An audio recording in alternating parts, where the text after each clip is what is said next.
Charles Dickens was the most famous writer in the English language during the 19th century and one of the best-selling authors of all time. He can seem remote, the frock coat, the velvet collar, the fishtail beard, the bow tie. But he has a lot to say to us today, and that's because he had a remarkable ambition. He believed that writing could play a big role in fixing the problems of the world. Dickens didn't just write.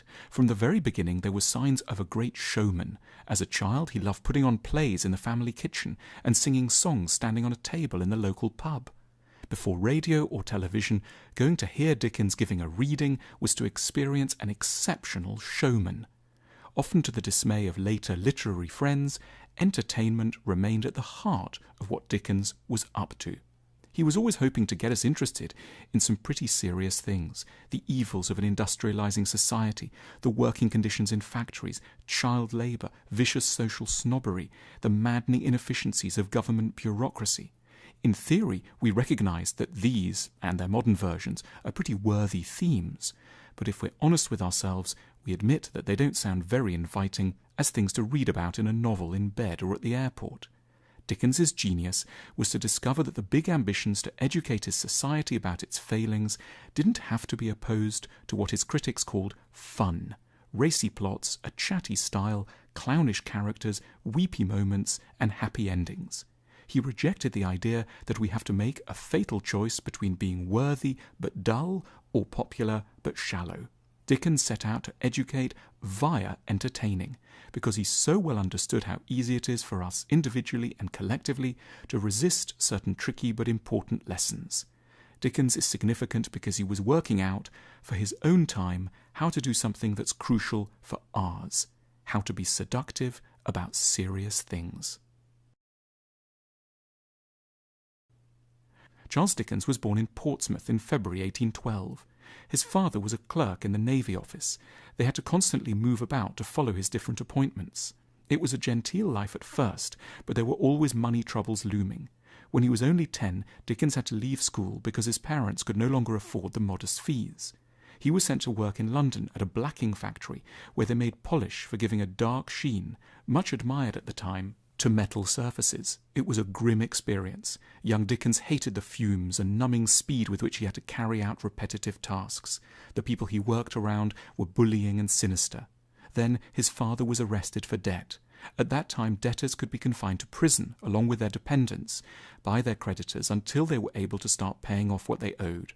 So the whole family moved into the squalid Marshalsea prison, except young Dickens, who lodged nearby and continued with his horrible job.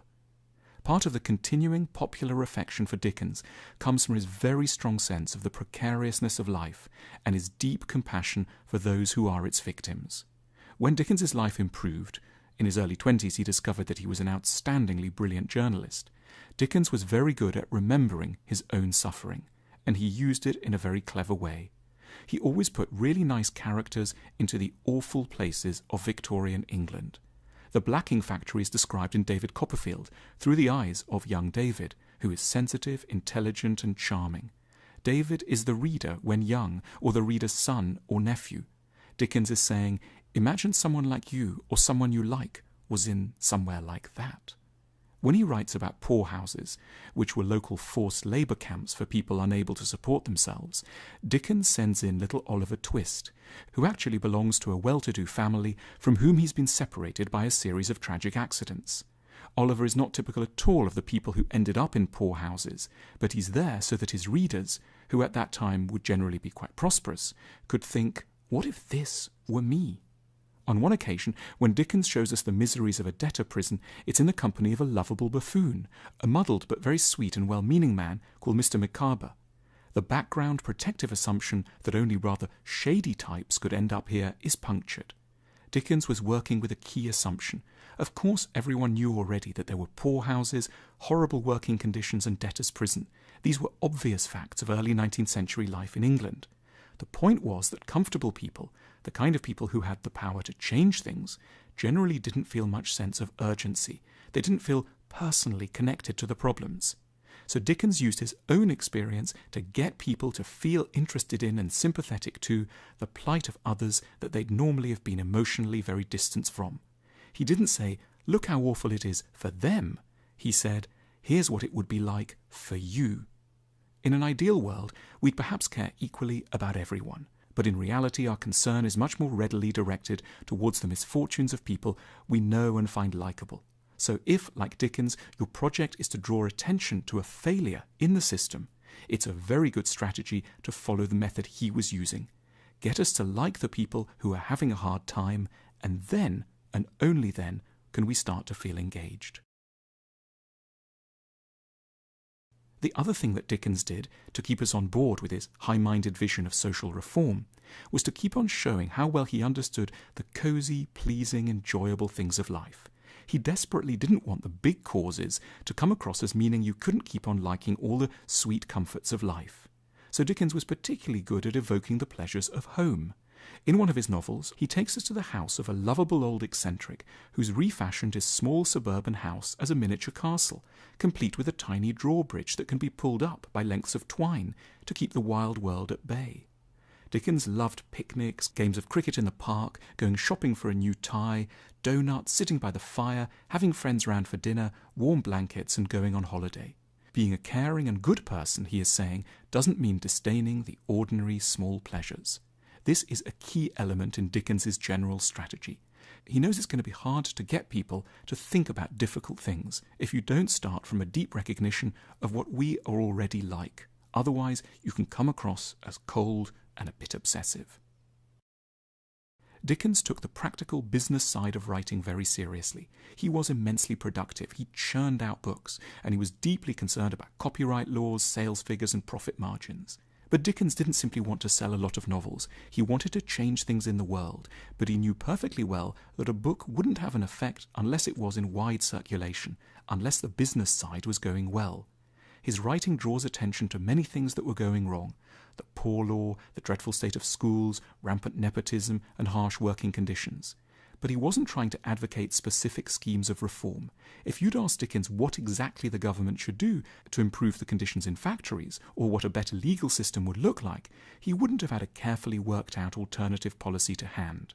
What he was doing was shaping the climate of feeling and opinion, which makes it much easier for people trying to get an act through Parliament, raise funds, or make local improvements. Others can much more readily see the point of political action once the issues have moved up the mental agenda and feel close to us emotionally. Dickens was very interested in trying to help the world and hugely sensitive to the sufferings of others. But closer to home, things didn't work out so well.